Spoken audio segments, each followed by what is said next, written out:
And the king commanded Joab and Abishai and Ittai, saying, deal gently for my sake with the young man, even with Absalom. He said, please be gentle with my son. Remember, this is still his son. So he's looking like, please be gentle with my son. I know he's trying to kill me. I know he's trying to take my kingdom. I know he killed my other son, but just please, just deal gently with him. Don't hurt him. All right, keep going. And all the people heard when the king gave all the captains charge concerning Absalom. All right, everybody heard it when he said that, right? He gave all the captains charge. He said, just... So the people went out into the field against Israel, and the battle was in the wood of Ephraim, where the people of Israel were slain before the servants of David, and there was there a great slaughter that day of 20,000 men. And a whole lot of people died, right? And it was in the woods of Ephraim, right? So it was in the woods, meaning there were a whole bunch of trees, right? It's in the forest or in the woods. Keep going. For the battle was there scattered over the face of all the country, and the wood devoured more people that day than the sword devoured. He said the trees got more people than the people did, right? So the trees killed more people than the sword did, because they running through on horses and all that stuff. Trees just knocking people over. They don't see them coming. And so the trees is killing more people than actual people are. Keep going. And Absalom met the servants of David. And Absalom rode upon a mule, and the mule went under the thick boughs of a great oak. Right, so Absalom riding through the mule. You know the cartoons. You ride through the mule, and then he going through the boughs that are the branches, the big old branches of a great oak. It's a big old oak tree. So he riding on the mule, just kind of looking back. You know, what's going on? Okay, he after me. I'm gonna hit him right here, and let's see what happened to Absalom. And his head caught hold of the oak, and he was taken up between the heaven and the earth. Right. And the mule that was under him went away. All right, so his head, he got caught on the oak. Right, so his head got caught. Boom. He riding on the mule. He boom, the mule keep going. He just hanging there by his head, and he got taken up between the heaven and the earth. All right, keep that in mind. The heaven and the earth. Keep going. And Joab said unto the man that told him, and behold, thou sawest him, and why didst thou not smite him there to the ground? All right, so somebody came back, and it's like, look, Absalom, you know what I'm saying? He's taken up between the heaven and the earth. He's stuck in a tree. So Joab looking at him like, if you saw him like that, why didn't you kill him? All right, so let's see what he said. Let's get work. And the mule that was under him went away. And a certain man saw it and told Joab and said, behold, I saw Absalom hanged in an oak. And Joab said unto the man that told him, behold, thou sawest him, and why didst thou not smite him there to the ground? And I would have given thee 10 shekels of silver in a girdle. All right, so you have Absalom now. He hanging in a tree. All right, and Joab was like, I would have paid you if you would have killed him. Why you didn't kill him? Let's see what the man said. And the man said unto Joab, though I should receive 1,000 shekels of silver in my hand, even if you gave me more money than that, yet would I not put forth my hand against the king's son. I still wouldn't kill the king's son. Let's see why. For in our hearing the king charged thee and Abishai and Ittai, saying, beware that none touch the young man Absalom. All right, he said, be gentle with him. And everybody heard him tell you that. There's no way in the world I would have did that. Let's see what he tell him that. Otherwise, I should have wrought falsehood against my own life. For there is no matter hid from the king, and thou thyself wouldst have set thyself against me. You know what I'm saying? I ain't stupid. I'll mess around and do that. You know what I'm saying? The king find out, and he would have sent you to kill me. I would have been the one being killed for this stuff. He's like, I ain't going for this foolishness. Let's see what Joab do. Then said Joab, I may not tarry thus with thee. He said, I ain't staying here with you. And he took 3 darts in his hand and thrust them through the heart of Absalom while he was yet alive in the midst of the oak. So he put 3 darts in Absalom's heart, stabbed him. 3 darts in his heart, and he is still alive. That didn't kill him yet. Let's see what happens next.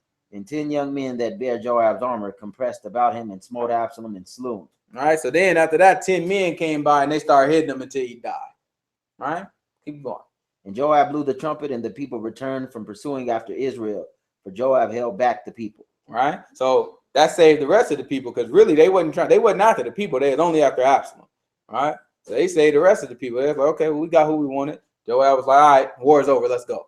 All right, keep going. And they took Absalom and cast him into a great pit in the wood, and laid a very great heap of stones upon him, and all Israel fled. So they cast him inside of what? A great pit in the wood. Cast him inside of a great pit, and then what they put over him? And laid a very great heap of stones upon him. Great heap of stones upon him. Keep going. And all Israel fled, everyone to his tent. Now Absalom in his lifetime had taken and reared up for himself a pillar. He reared up what? A pillar. He reared up a pillar. Keep going. Which is in the king's dale. For he said, I have no son to keep my name in remembrance. And he called the pillar after his own name, and it is called unto this day Absalom's place. Then said Ahimaaz, the son of Zadok, let me now run and bear the king tidings, how that the Lord hath avenged him of his enemies. All right, he said, let me run and let me go bear the king tidings about how the Most High God avenged his enemies. Keep going. And Joab said unto him, thou shalt not bear tidings this day, but thou shalt bear tidings another day. Joab said, no, it's all right. You ain't going to send the news, right? Tidings is news, right? He said, no, you ain't going to send the news. You know what I'm saying? You'll do it some other time. But this day thou shalt bear no tidings, because the king's son is dead. All right, don't tell nobody about this. You good. You know what I'm saying? Then said Joab to Cushai, go, tell the king what thou hast seen. He said, now you can go tell him what happened. Go ahead and tell him what you saw. And Cushai bowed himself unto Joab and ran. All right, so Cushai ran. He just took off. You know, no words. Okay. Took off. Then said Ahimaaz, the son of Zadok, yet again to Joab, but howsoever let me, I pray thee, also run after Cushai. All right, so the son of Zadok was like, you know what I'm saying, let me go too. Just let me go. You know what I'm saying? Let's see. And Joab said, wherefore wilt thou run, my son, seeing that thou hast no tidings ready? But howsoever, said he, let me run. And he said unto him, run. All right, so he said, you know what I'm saying? He begged him. He's like, all right, man, go ahead and go. And then Ahimaaz ran by the way of the plain and overran Cushai. And all David sat between the two gates. So what happened? He overran him? Overran. Hannah ran. Keep going. So he ran faster than him. And David sat between the two gates, and the watchman went up to the roof over the gate unto the wall, and lifted up his eyes and looked, and behold, a man running alone. And the watchman cried and told the king, and said the king, if he be alone, there is tidings in his mouth. So he said, if he be alone, there must be news in his mouth, tidings in his mouth, right? If he's by himself, then there's tidings in his mouth. And he came apace and drew near. And the watchman saw another man running, and the watchman called unto the porter and said, behold, another man running alone. He said, behold, there's another man running alone. And the king said, he also bringeth tidings. And the watchman said, methinketh the running of the foremost is like the running of Ahimaaz, the son of Zadok. He said, it seemed like the one that's in the front, that's coming from Ahimaaz, the son of Zadok. And the king said, he is a good man, and he cometh is a with good tidings. And he's coming with what? Good tidings. Good tidings. What is good tidings? Good news. Good news. What's good news? Gospel. The gospel. He said, that's a good man there. That one that outran him. Whoa. Where's it at? It's right here. Brought it back again.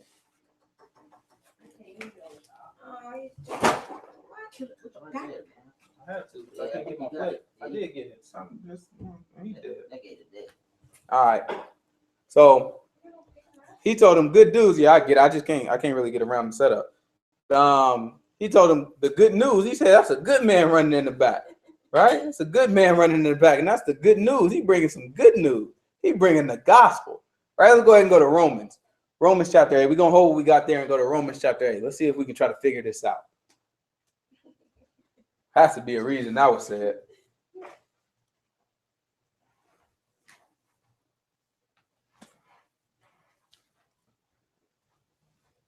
Matter of fact, before you go to Romans chapter, what did I say? Romans chapter 8. I didn't mean to say that. Romans. What am I thinking about? Romans chapter 10, not 8. The tithing. Yeah. How beautiful are the feet. Yeah. The one that brings good news. Good tidings. Romans chapter 10. But before you get that, go to Romans chapter 10. Everybody hold it. Before you go there, go to John 20. Something just came to my mind. I didn't even think about it. John chapter 20.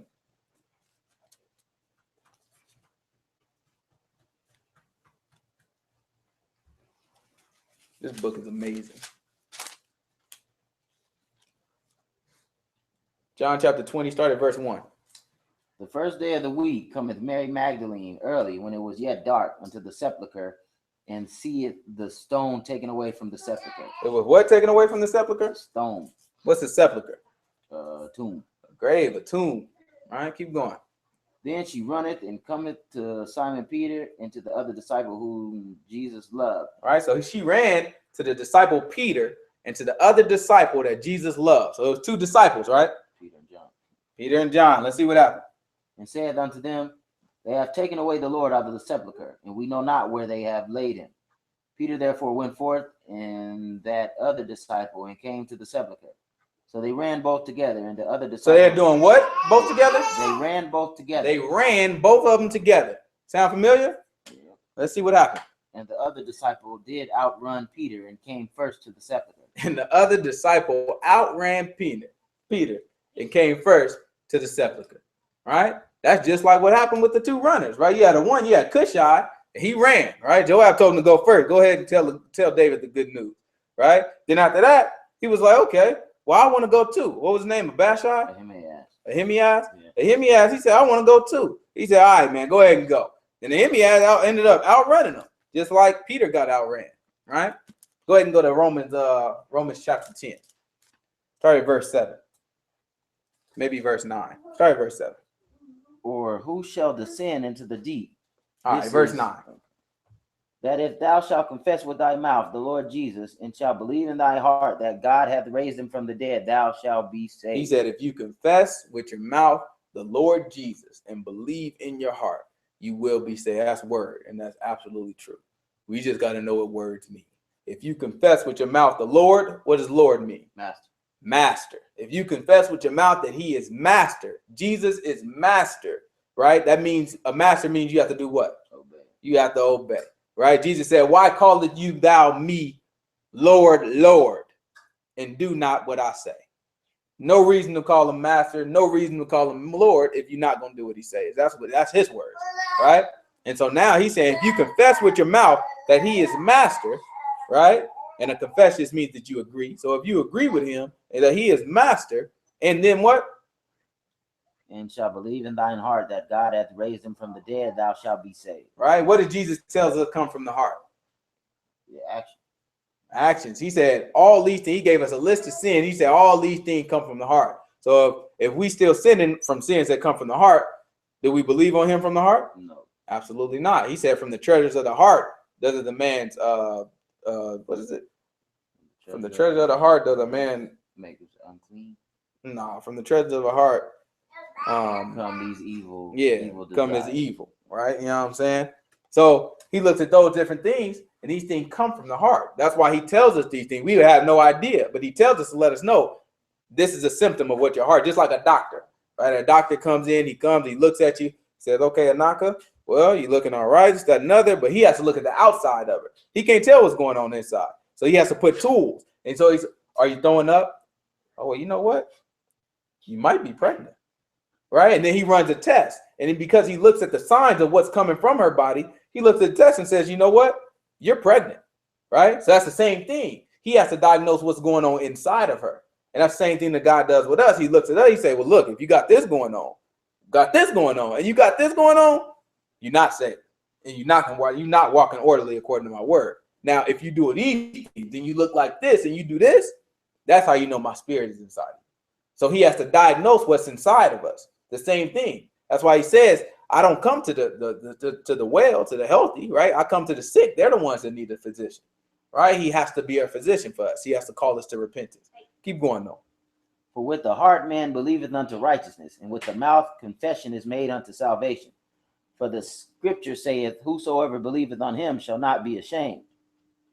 For there is no difference between the Jew and the Greek, for the same Lord over all is rich unto all that call upon him. Anybody that call upon him, he rich unto him. He'll do it. Anybody that call upon him, he'll do it. So let's hear about it. For whosoever shall call upon the name of the Lord shall be saved. Anybody who calls on the name of the Lord shall be saved. That's word, and that's absolutely true. Right? Absolutely true. But what did Jesus tell us? In that day, many shall come unto me saying, Lord, Lord. And I tell them, depart from me, didn't know you. Right? They called on him, right? So let's hear. A lot of people like to stop right there. Anybody who call on the name of the Lord shall be saved. Let's hear what Paul said. How then shall they call on him in whom they have not believed? Oh, so he said, now pay attention now. Anybody who call on him, they're going to be saved. But how in the world they going to call on him if they don't believe in him? And how shall they believe in him of whom they have not heard? And how in the world they going to believe in him if they haven't heard about him? And how shall they hear without a preacher? And how in the world are they going to hear about him unless they got somebody that's preaching to them? And how shall they preach except they be sent? Right? And how in the world are they going to have a preacher unless he's sent from God? Right? So he set up the parameters. Again, that's why it's important that we know our word. You can hear something, you can believe something, but if it's not coming from the right preacher, if he's not sent from God, then the message that you're getting is different. So that's why you have Paul that comes over in another place and he tells you, you're so quick to turn away to another Jesus, to hear another gospel and catching another spirit. He's acknowledging that there's a lot of things that's pretending to be Christ, that's pretending to be a gospel, pretending to be the message that's incorrect. And so that's why Paul here is making it clear. He said, you can call on the Lord. Anybody who do is going to be saved. But how you going to know you calling on the Lord unless you know about him, unless you heard about him, unless you believe in the right one? And so he's trying to set up that parameter and let us know. It's not that these people that call him Jesus, that all of them is going to be saved. No, just because they know his name or just because they call him Lord, it's going to be the ones who have heard the right message and believed the right message from a sent preacher from God. All right, keep going. And how shall they preach except they be sent? As it is written, how beautiful are the feet of them that preach the gospel of peace and bring glad tidings of good things. So he said, how good are those are the ones who have, how sweet are the feet? You know what I'm saying? Are the ones who have the good tidings, glad tidings, right? So who brought glad tidings or good tidings? Hey, cut that out. All right? They brought good news. He said, the one in the back, that's a good man. He bringing good tidings, all right? And now we have Paul telling us how sweet are his feet. You know, the one running, because he is running. And hear me out. So he is running. So he said, how sweet are his feet. That's some good news is coming. All right. Let's go back. This whole message, what we looked at Absalom, we didn't catch it. Nobody ever caught it, right? But this whole thing, go ahead. Obeyed the gospel. Oh, yeah, they have not all obeyed the good news. But we'll look at Absalom. His whole this whole thing been testifying to Christ right before our eyes. Right before our eyes, it's been testifying to Christ. Go back to you better relax, boy. What? He's gone? Where he at? Really? He was like upside down. That gator was dead. That's crazy. He was twitching and everything. Where'd he go? Oh, under your purse. Get it. Oh, in your purse. Come on. Oh no. What are you gonna do now? He couldn't have went far. He was dead. Oh, right there. There he is. There he is. That thing ain't dead. Wow. He Man, let me. Why can't you step on him with your feet? I need a shoe, bro. All right. On your shoe. The homie was lit. And if he's still in there, he ain't happy. Major man just turned man with What a business. Let's go to Acts chapter 10.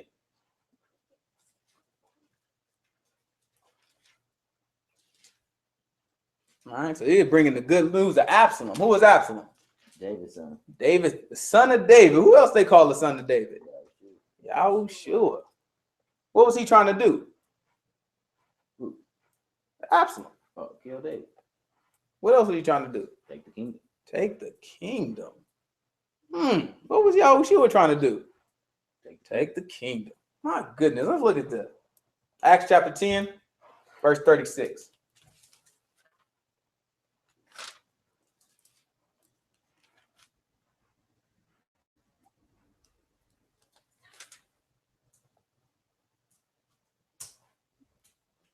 The word which God sent unto the children of Israel, preaching peace by Jesus Christ, he is Lord of all. That word I say you know, which was published throughout all Judea, and began from Galilee after the baptism which John preached. Right? What's published mean? Made known. Published is the same thing as preach, right? So it was preached throughout all Judah. Keep going. How God anointed Jesus of Nazareth with the Holy Ghost and with power, who went about doing good and healing all that were oppressed of the devil, for God was with him. And we are witnesses of all things which he did both in the land of the Jews and in Jerusalem. All right, he said we see all those on things. a tree. And he said, who you slew, and they hung them on the tree. Who else was hung on the tree? Let's see. 2 Samuel chapter 18, verse 8.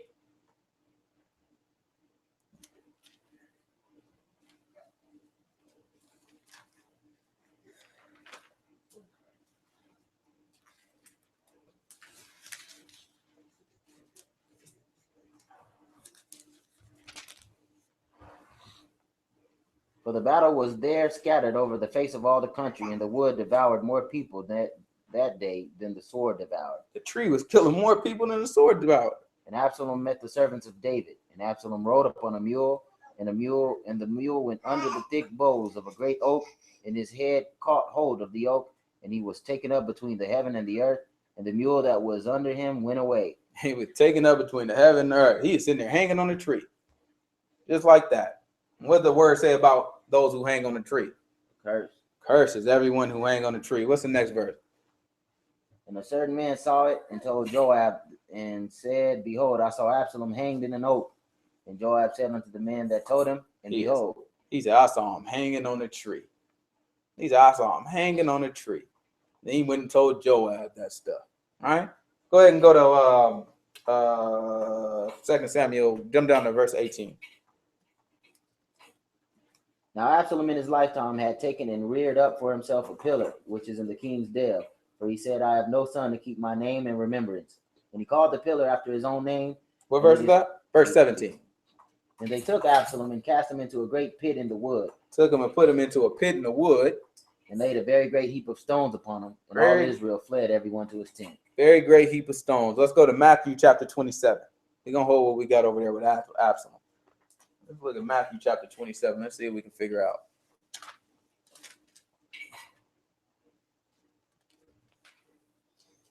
Matthew chapter 27, verse 62.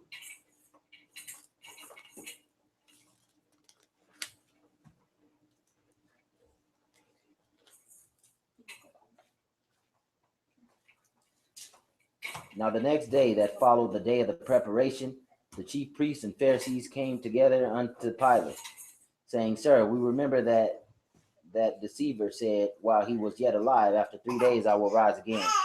Command therefore that the sepulchre be made sure until the third day, lest his disciples come by night and steal him away, and say unto the people, He is risen from the dead. So the last error shall be worse than the first. All right, so he said after they killed him, they came back. They was like, look, this man we're talking about, he going to rise after the third day. We don't want his disciples to come in here, try to steal away his body, tell a whole bunch of lies talking about he actually rose and resurrected. So make it sure, right? Take care of it. Make sure it ain't no way that can happen. Let's see what they came up with. Pilate said unto him, Ye have a watch. Go your way. Make it as sure as you can. So they went and made the sepulchre sure, sealing the stone and setting a watch. They did what? Sealing the stone and setting a watch. All right, so they put a great stone in front of it. And they set a watch and made sure the people watched it, right? Same thing they did to Absalom, right? Absalom put him in a pit. That's what they did to Yahushua, right? Yeah, Joseph of Aramea, I think he is, and he bought a pit. He bought a pit for him. He bought a tomb, and he put him in there, and then they sealed it with a stone, set a watch, right? Just like they did to Absalom. Let's look back at Absalom now. Verse 8, Samuel chapter 18, verse 18.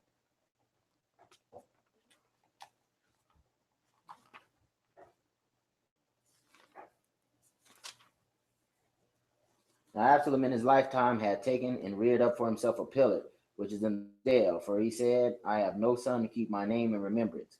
And he called the pillar after his own name, and it is called unto this day Absalom's place. Galatians chapter 2. Galatians chapter 2, verse 7. Yahushua didn't have no sons, huh? He had to leave something behind too. Let's see what he left behind. Galatians chapter 2. Right after Corinthians. Verse 7. 2 Corinthians. But contrawise, 2 verse 7. But contrawise, when they saw that the gospel of the uncircumcision was committed unto me, as the gospel of circumcision was unto Peter. For he that wrought effectually in Peter to the apostleship of the circumcision, the same was mighty in me towards the Gentiles. And when James, Cephas, and John, who seemed to be pillars, perceived the grace that was given unto me, they gave to me and Barnabas the right hands of fellowship, that we should go unto the brethren, the heathen, and so he they said unto the circumcision. He said when James, Cephas, and John what? Who seemed to be pillars. Yahushua left behind a pillar too, because he didn't have no sons. All right, he had no sons to carry on his name, so he left down Now pillars.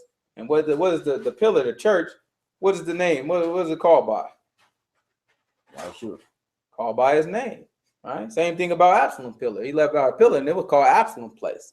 It was called, now we call the church the congregation of who? Yahushua. All right? It's his place. All right? Let's go back. But actually, we don't need to go back. I think we're done with that. So after that, what happens is after they run back and they tell him, David gets extremely sad even more. And then they move on. David has a couple of other trials and everything. But we'll try to wrap it up. But the whole point of us looking at how Yahushua is testified, we look at these things, but he tells us that the whole book testifies to him. Right? The whole book testifies to him. He told us in John chapter 5, we don't have to go there, but John chapter 5, he tells us that search the scriptures, for in them you think that you have eternal life, but they are they that testify of me. So when we're looking at the word, what we have to see is how it testifies of what he did and what he's going to do. All right, that's important for us, but otherwise we'll mess around and miss it, much like the Pharisees did, much like a lot of the Christians do today, much like a lot of these Hebrew Israelites do. All right, and we don't want to be in the same group. We want to be able to look at him. We want to be able to see him in everything that we do and understand him and make sure we know. Right. As a matter of fact, go to 2 Samuel chapter 22. Yeah, 2 Samuel chapter 22. We're going to show how it testifies to him. Now we know David, right?